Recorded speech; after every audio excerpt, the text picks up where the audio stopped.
For 7 times 16, I'll build an array with 7 rows and 16 in each row.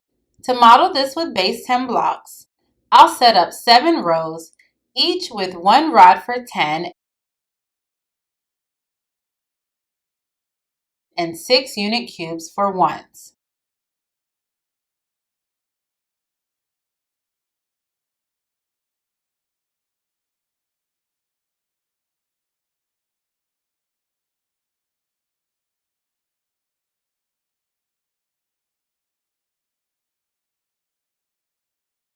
Now I'll combine. 7 rods of 10 each equals 70, or 7 tens. 7 rows of 6 ones equals 42 ones, which also equals 4 tens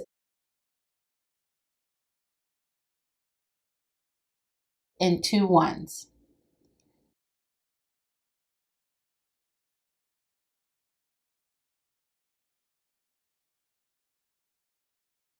Seven tens plus 4 tens equals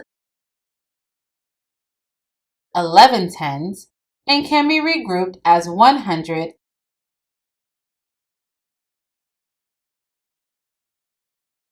and 110. Altogether, that's 112. So 7 times 16 equals 112.